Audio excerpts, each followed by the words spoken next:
Now, ito tanong to ng pangkaraniwang tao. Can the president rein in on the speaker? Karen, it's a difficult. I mean,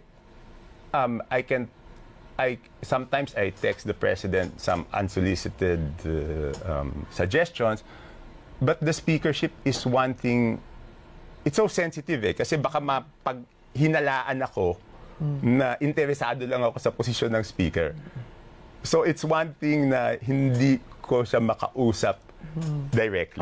Were you ever a contender? I mean, set the record straight. I'm reading, you were a contender. Albi Benitez was a contender. Were you making proactive moves to No. Speaker? You name me one congressman na kinausap ko. Ang nangyayari noon is because nga, of course, mahirap to. Kasi wala naman aamin. And I understand why. Because nga, papapunta tayo doon sa susunod, natakot sila doon sa mga soft, di ba?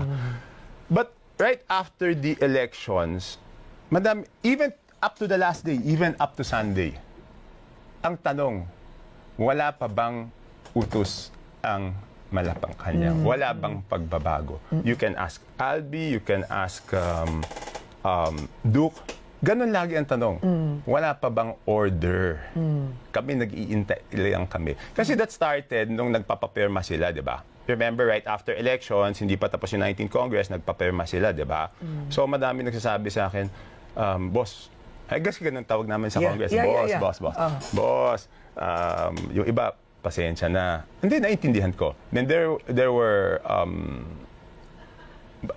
two big groups na sabi, yung isa, bago nga pumirma, tumawag pa sa akin, papaalam mo na kami. Walang problema, kasi alam naman natin sa Congress, kahit anong pirmahan mo dyan, wala naman, doesn't mean anything. You can change your mind tomorrow.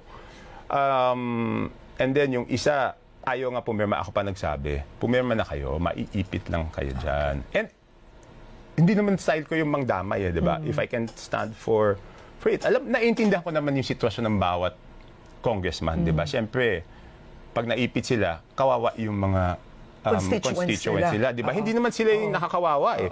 Yung constituents sila yung nakakawawa eh. So naintindihan, ako nagsasabi, pirma lang kayo. So up to the last day, madami nagtatanungan, wala pa bang go signal?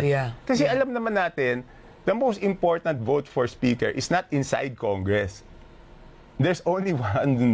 Di ba? Alam naman natin yun eh. So lahat nagtatanong, wala pa bang utos? Wala pa bang... Now, were